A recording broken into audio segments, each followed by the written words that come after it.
النبي الأمين المكين الحنين الكريم الرؤوف الرحيم أما بعد فأعوذ بالله من الشيطان الرجيم بسم الله الرحمن الرحيم قال الله تبارك وتعالى في الكلام المجيد والفرقان الحميد اقترب للناس حسابهم وهم في غفلة معرضون صدق الله مولانا العظيم.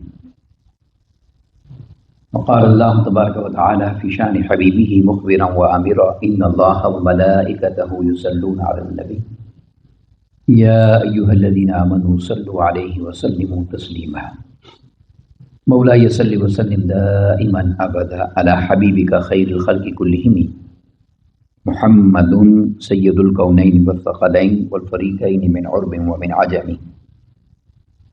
یا رب بالمصطفیٰ بلغ مقاصدنا واغفر لنا ما مضى یا واسع الکرم. اللہ رب العزت خالق کائنات اللہ جل مجدہ کی حمد و ثنا پیارے آقا کریم علیہ الصلوۃ والسلام کی بارگاہ میں عاجزانہ ہدیہ درود و سلام کے بعد تمام احباب سامعین کو السلام علیکم ورحمۃ اللہ وبرکاتہ. الحمدللہ تعالی ہفتہ وار اس بابرکت محفل حمد و نعت اور درس و بیان میں ہم سب شریک ہیں. دعا ہے کہ اللہ رب العزت ایسی روحانی محافل میں ہم سب کو بار بار شریک ہونے کی توفیق اور سعادت عطا فرمائے. میں نے آپ کے سامنے سورہ الانبیاء اور پارہ نمبر 17 کی پہلی آیت کریمہ تلاوت کرنے کی سعادت حاصل کی. جو ٹاپک ہم نے جمعہ میں شروع کیا تھا اسی حوالے سے چند ایک اور گزارشات میں آپ کے سامنے پیش کرنا چاہتا ہوں. ابھی جیسے کہ آپ نے حدیث پاک سنی ہے کہ آقا علیہ الصلوۃ والسلام نے اس ماہ مقدس کے حوالے سے یہ فرمایا کہ یہ ایک ایسا مہینہ ہے شعبان کا جو رجب اور رمضان کے درمیان آتا ہے اور لوگ اس میں غفلت برتتے ہیں.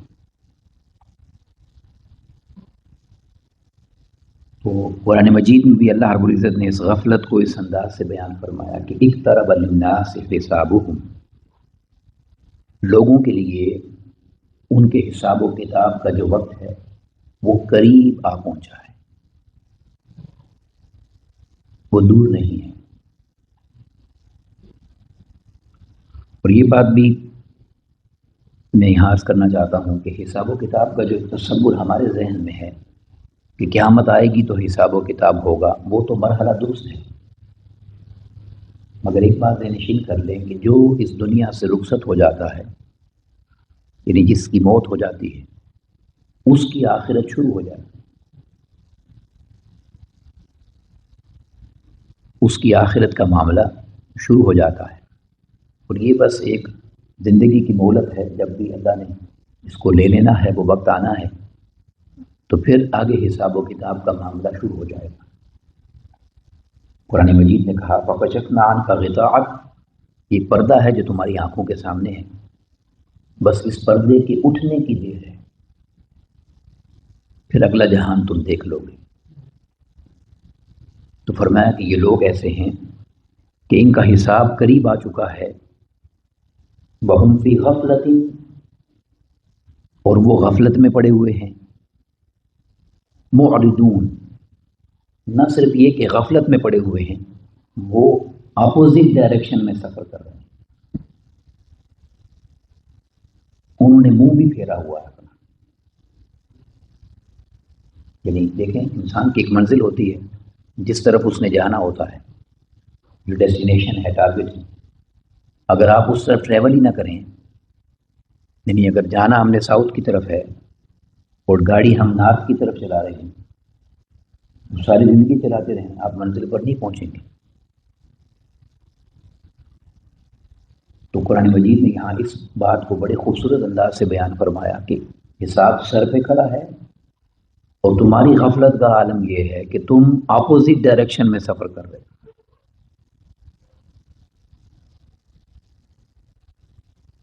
اب اپوزٹ ڈائریکشن میں سفر کا مطلب کیا ہے؟ وہ سفر کا مطلب یہ ہے کہ ہم جو اصل منزل ہے اس کی فکر اور سوچ کی بجائے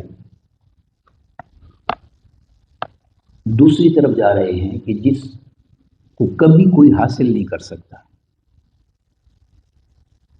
یعنی دنیا یا دنیا کی عزت و مقام، یہ میں اس لیے کہہ رہا ہوں کہ اس کو کوئی حاصل کبھی نہیں کر سکتا، اس لیے کہ وہ اس کے پاس ہمیشہ رہے گا نہیں. جتنا بھی کوئی کما لے گا وہ یہیں چھوڑ جائے گا. یہ ہمیشہ رہنے والی چیز ہی نہیں. دنیا فانی ہے، اس کے اندر موجود ہر چیز فانی ہے، ختم ہو جانی ہے.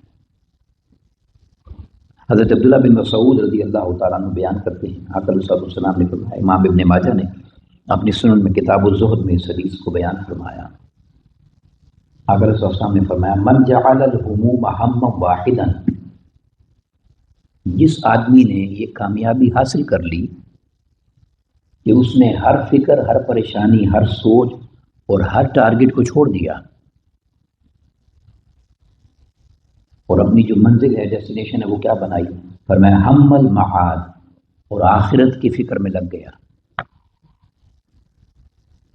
اگر آسان کر دیں تو یعنی دنیا کو چھوڑ کر آخرت کی طرف متوجہ ہو گیا. تو فرمایا آقا علیہ السلام نے، کفاہ اللہ ہم دنیاہ، تو اللہ تبارک و تعالیٰ اس کی دنیا کو ایسا کر دیتا ہے کہ اس سے فکر ہی نہیں رہتی.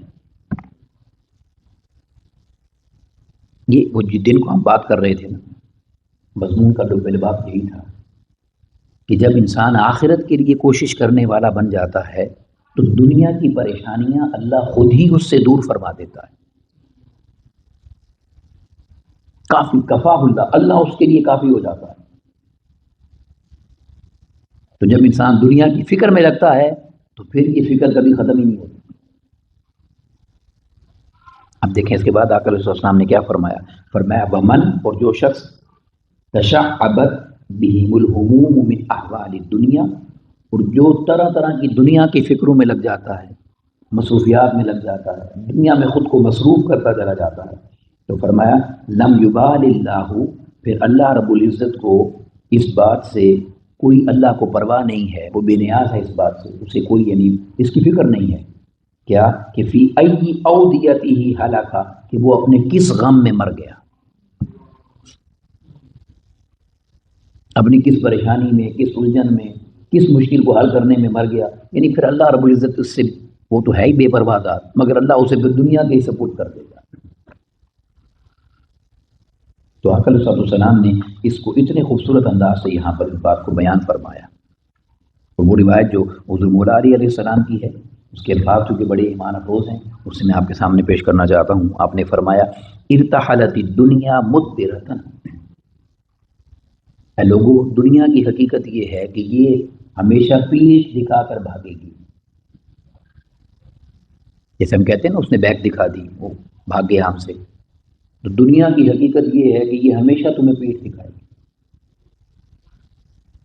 اور پھر کیا فرمایا؟ فرمایا وارتحلت الآخرۃ مقبلۃ،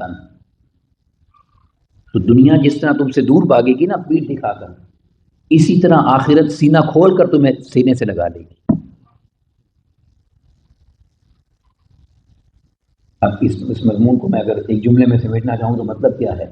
جو شخص پیٹھ دکھا کر بھاگ رہا ہو نا، اس کے پیچھے پھر بھاگتے رہیں، اور جو آپ کی طرف گلے لگانے کے لیے دوڑ کے بھاگ رہا ہو آپ کو پکڑنے کے لیے، تو اس نے تو آپ کو پکڑنا ہی ہے. تو فرمایا دنیا ایسی چیز ہے کہ یہ پیٹھ دکھا کر بھاگے گی، اس نے بھاگنا ہی بھاگنا ہے. اور آخرت کو مت بھولو، وہ تمہارے استقبال کے لیے خود ہی تمہارے سامنے آئے گی.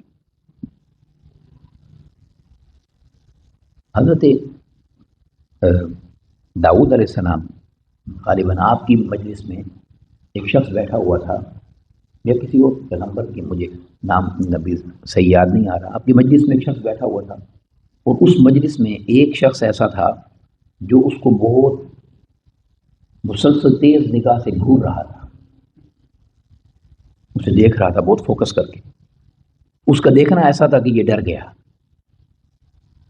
تو اس نے اللہ کے نبی کی بارگاہ میں آ کے گزارش کی، مجھے اس بندے سے ڈر لگ رہا ہے، مجھے کہیں اور بھیج دیں. اللہ کے نبی نے ہوا کو حکم دیا، اس نے اس کو اس ملک سے اٹھا کر کسی اور ملک میں پہنچا دیا. ایک جگہ سے اٹھا کے کسی دوسرے ملک میں پھینک دیا. تو وہ جو شخص اس سے گھور رہا تھا، اس نے بھی اجازت مانگی اور مجلس سے نکل گیا، اور وہاں جا کر اس شخص کی روح کو قبض کر لیا۔ وہ ملک الموت تھا، اور وہ اس لیے اس کو گھور رہا تھا کہ اس کی موت کا وقت بالکل قریب ہے، اور یہ 500 میل دور بیٹھا ہوا ہے، یہ وہاں کیسے پہنچے گا؟ تو اس نے خود ریکویسٹ کی کہ مجھے وہاں پہنچائیں جہاں میں نے مرنا ہے۔ یہ ہے آخرت۔ بعد میں اس ملک الموت نے آ کر کہا، اللہ کے نبی میں تو پریشان اس بات میں تھا کہ اس کی موت کا وقت ہے اور یہ یہاں بیٹھا ہے، اور مجھے روح قبض کرنے کا حکم اس ملک میں ہے۔ یعنی آخرت ایک ایسی چیز ہے کہ اس نے ہر حال میں آنا ہی آنا ہے، ہر حال میں آنا ہی آنا ہے۔ اور پھر آپ نے فرمایا کہ وَلِكُلِّ وَاحِدَةٍ مِّنْهُمَا بَنُونَ، یہ دنیا ہو یا آخرت ہو، دنیا کے بھی بیٹے ہیں، آخرت کے بھی بیٹے ہیں۔ اب بیٹے یہاں مثالاً کہا گیا، اور پھر کیا فرمایا؟ فَكُونُوا مِنْ أَبْنَاءِ الْآخِرَةِ، تم آخرت کے بیٹے بنو۔ بیٹے کا مطلب ہے کہ آخرت والے بنو، بیٹے کو استعارتاً استعمال کیا۔ اور پھر فرمایا وَلَا تَكُونُوا مِنْ أَبْنَاءِ الدُّنْيَا، دنیا کے بیٹے مت بننا، دنیا کو چاہنے والے، دنیا کی محبت کرنے والے مت بننا، آخرت کی محبت والے بن جانا۔ کیوں؟ پھر آگے ایک اور مثال دے دی، فرمایا اس لیے فَإِنَّ الْيَوْمَ عَمَلٌ وَلَا حِسَابٌ، یہ جو آج کا دن تمہیں ملا ہوا ہے زندگی میں، یہ عمل کا دن ہے، اس میں حساب نہیں ہے۔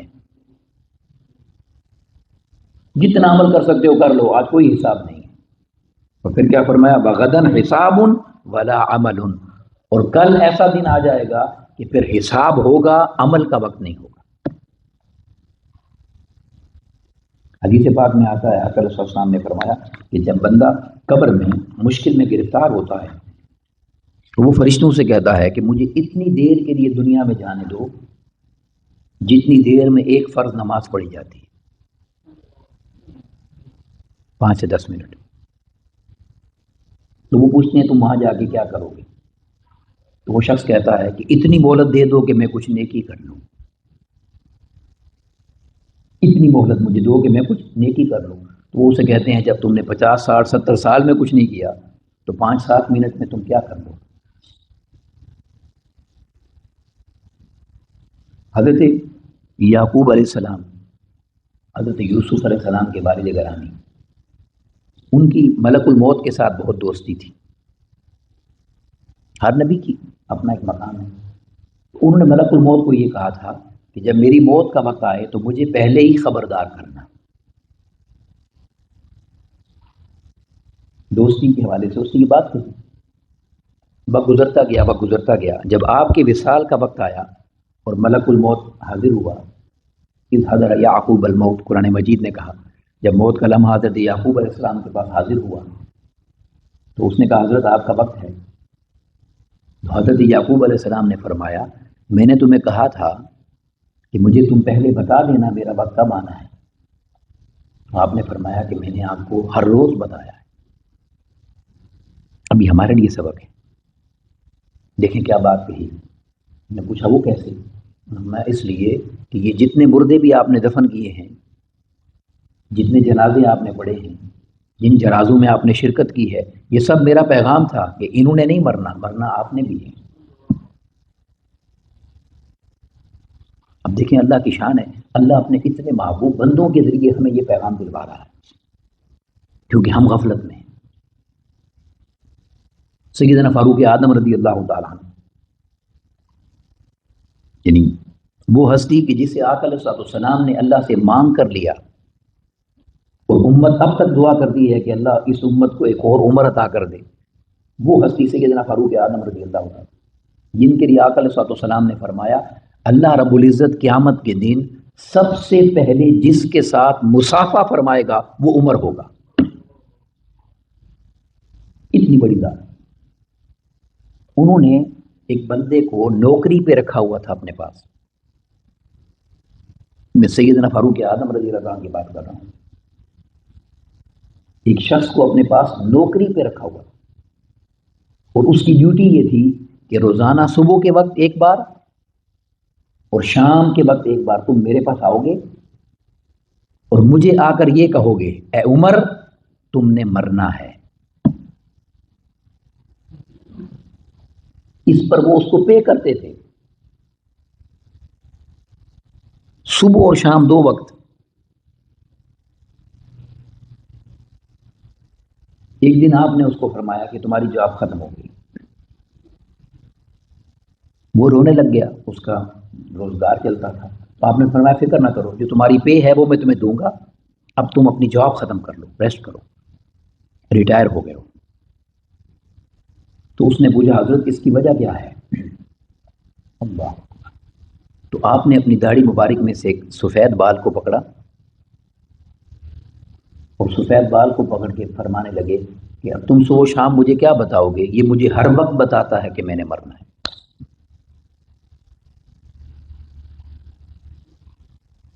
جن لوگوں نے اللہ رب العزت سے اپنے تعلق کو پختہ کر لیا، ان کی زندگی کے اندر پھر ایسا انقلاب آیا. اس لیے میں آپ سے یہ بات کہہ رہا ہوں کہ ہم نے دیکھیں پورا سال ہم نے غفلت میں گزارا ہے. رجب کا مہینہ کتنا بابرکت مہینہ، عمل کے حوالے سے، کوشش کے حوالے سے، رمضان کی تیاری کے حوالے سے ہمارا غفلت میں گزرا. حتیٰ کہ شعبان مکمل ہونے کو ہے، آخری عشرہ ہے. اگر اب بھی ہم رمضان کے لیے خود کو تیار نہیں کرتے تو پھر اس کے بعد ہم کب رمضان کی تیاری کریں گے؟ ہمارا فوکس یہ ہے کہ چاند نکل آئے رمضان کا، فوراً مسجد میں حاضر ہو جائیں گے تراویح پڑھنی. تو اس کے بعد جو کوشش ہے، اللہ اجر دینے والا ہے، وہ یقیناً دے گا. مگر آپ خود فیصلہ کریں کہ جب اللہ نے فرمایا ہے، آقا علیہ السلام نے صحابہ کرام سے فرمایا مہمان آ رہا ہے تیاری کرو، مہمان آ رہا ہے تیاری کرو. مجھے یا رسول اللہ کون سا مہمان ہے؟ فرمایا اللہ کا مہمان رمضان آ رہا ہے تیاری کرو. تو اگر ہم اس کے لیے خود کو تیار نہیں کرتے تو ہم نے کتنی غفلت میں زندگی گزاری ہے. ایک حدیث پاک ہے، اس کے الفاظ بہت تفصیل طلب ہیں مگر بڑے سادہ سے ہیں. میں اس پر گفتگو کو مکمل کرتا ہوں، صرف اس توجہ سے سنیں. میں آپ کو کہہ رہا ہوں ایک توجہ ذہن میں کریں، یہ آقا علیہ السلام کے الفاظ ہیں، حدیث پاک ہے.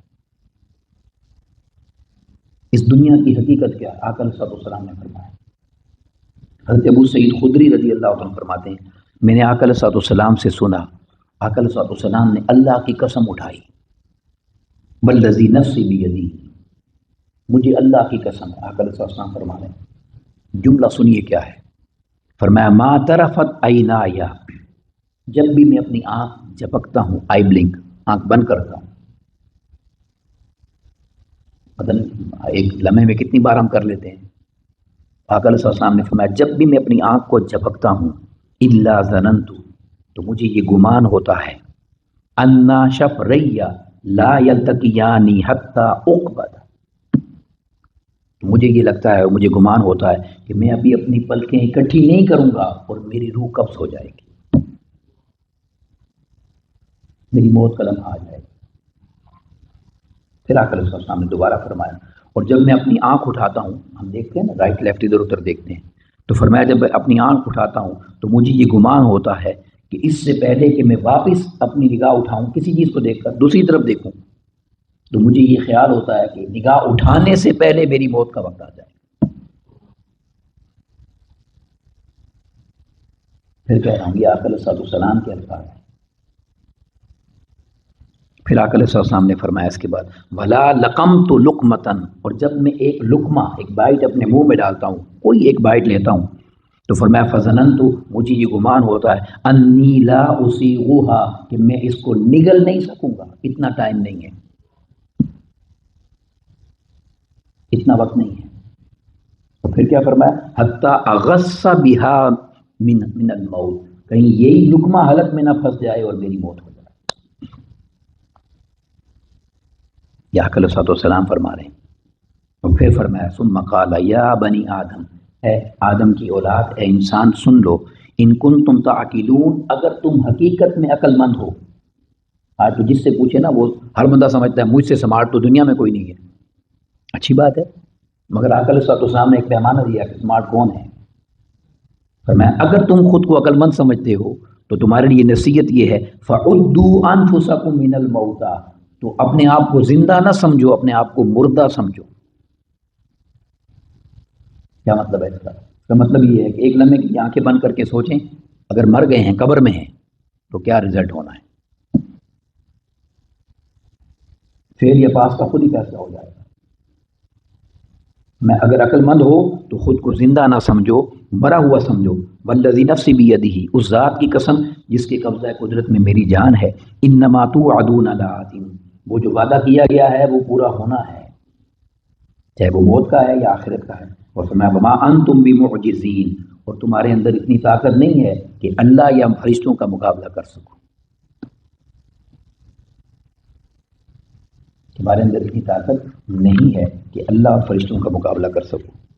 حضرت عبداللہ بن مسعود رضی اللہ تعالیٰ عنہ نے بڑی خوبصورت ایک بات فرمائی، اس پر میں گفتگو کو مکمل کرتا ہوں، اس کو یاد رکھیے گا، بڑی پیاری چیز ہے۔ اور یہ اللہ والوں کے جو فرمان ہوتے ہیں یہ پریکٹس کے لیے ہوتے ہیں۔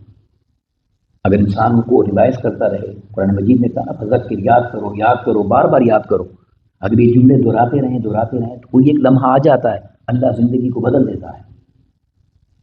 بڑی خوبصورت بات انہوں نے فرمائی۔ ان سے کسی نے نصیحت پوچھی کہ آپ آقا علیہ السلام کے صحابی ہیں، آقا علیہ السلام کے ساتھ وقت گزارا ہے، مجھے کوئی زندگی میں نصیحت کر دیں۔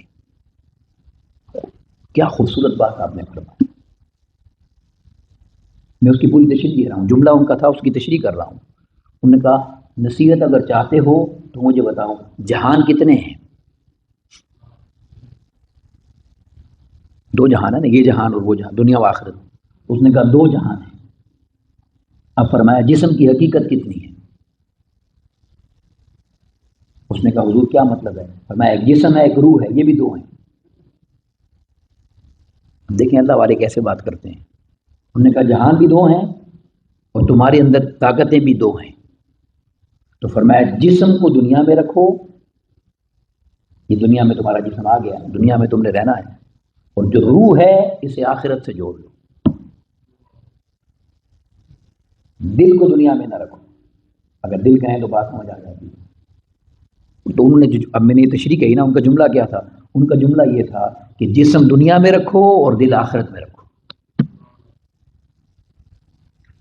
یہ حقیقت ہے دنیا کی۔